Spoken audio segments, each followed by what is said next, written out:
A visit to Nepal's Chitwan National Park. Chitwan National Park lies in south-central Nepal.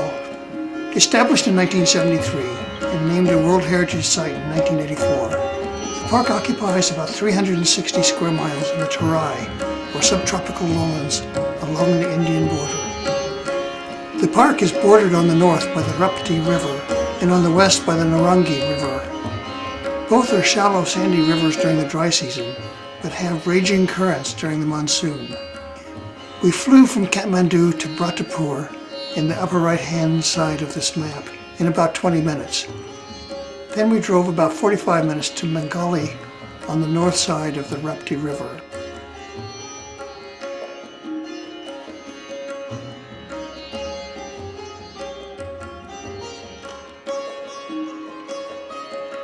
We stayed at the Sarang Wildlife Sanctuary. Sarang means spotted deer, which are abundant in the park. Here's the reception area and bar.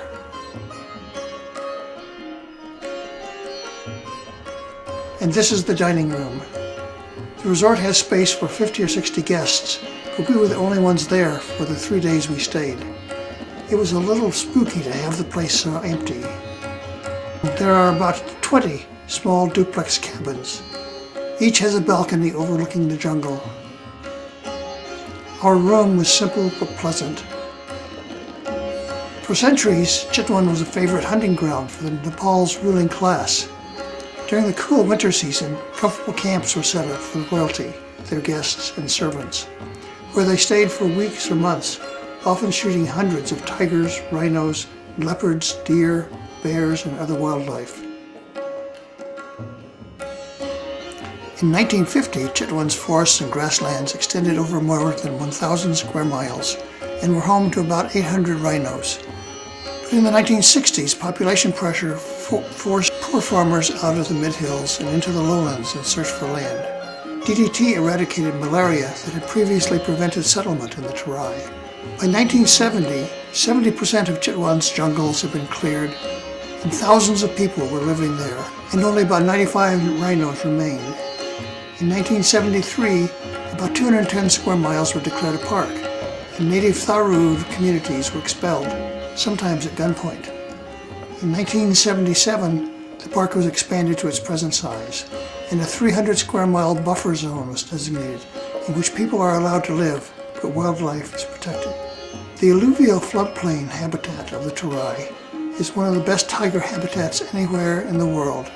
Since the establishment of Chitwan National Park, the tiger population has increased from about 25 individuals to roughly 200 adults today. A dry deciduous sal forest covers about 70% of the park. Most of the rest is a mixed savanna of brush and elephant grass. The elephant grass can be up to 10 to 12 feet tall. These rhinos are about 5 feet tall, so you can judge the height of the grass in which they're hiding. The grass is tough and very sharp-edged, but the rhinos and elephants love it. There are some wild elephants in the park, but we didn't see any. Rangers regularly burn both the elephant grass and the underbrush in the forest, both to replenish food for wildlife and, I suspect, to make it easier for tourists to spot animals. On 2 of our mornings at the resort, we went on jungle drives to observe birds and wildlife. We'd take a land cruiser down to the river, where a boat would take us across to jeeps parked on the other side. Our driver was Kasha, and the bird guide was Kamal. Kamal is an excellent birder. We saw or heard about 100 species in the 2 mornings. That's only about 20% of the park record, but almost all were new birds for me. Here are some rhinos crossing the river. We were told not to get out of the vehicle. There could be tigers or rhinos hiding in the grass. So I couldn't get a shot of us in the jeep, but here's another group of tourists looking at the same rhinos that we were. Some of the rhinos were very close. These are Indian rhinos with thick, folded skin. We saw about 20 rhinos in 2 days, but they could have been the same ones multiple times for all we knew. There are lots of spotted deer in the park. They must be good tiger food.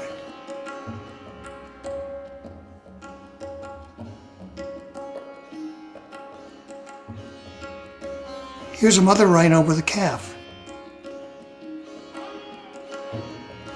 Here's a rhino enjoying a midday bath in a small muddy pool.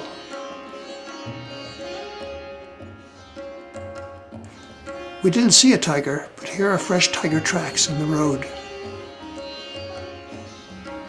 Wild hogs.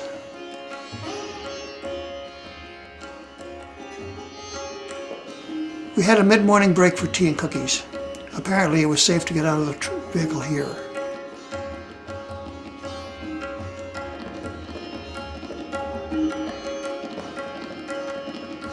We saw a number of gray langur, or Hanuman monkeys.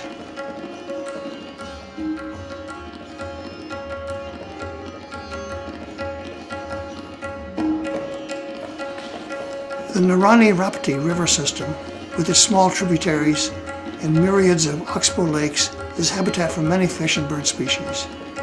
Freshwater mugger crocodiles are abundant. Once Gharial crocodiles, a fish-eating species with a long, thin snout, occurred across the Indian subcontinent. Today they're critically endangered. There are only a few hundred of them anywhere, and only 38 in Nepal. Gharial conservation is supported by many zoos and NGOs. We saw one gharial, an adult about 10 to 12 feet long, in the Rapti River. The Gharial Conservation Center in Chitwan collects and hatches eggs and raises animals for 6 to 9 years until they can be released into the rivers. Unfortunately, very few survive. Here are some of the birds we saw. Peacocks were quite abundant. There were lots of ruddy shelducks waiting to migrate to Siberia. A flock of lesser whistling teal. These are open-billed storks. My camera didn't have a big enough telephoto lens to catch most birds, so I borrowed some photos from the internet. Golden oriole, scarlet minivet, magpie robin, white-throated kingfisher, stork-billed kingfisher, red-billed blue magpie, Indian tree pie, green bee-eater, pied wagtail, citrine wagtail, red-wattled lapwing, lesser edge-necked stork, greater hornbill. These are just some of the many birds we saw. On our last evening in Chitwan, they asked us if we'd like to take a boat ride to the confluence of the Rapti and Narangi River to watch the sunset. This apparently is a standard outing for resorts. In the deeper stretches, the boatmen paddled, but mostly they poled down the river. There are many shallow riffles and small islands.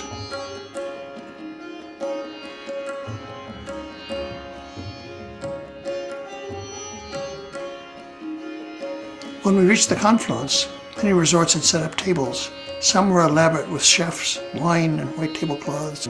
We just got fruit juice and cookies. The sunset was lovely, but the smog obscured the sun before it got to the horizon. All in all, it was a memorable trip.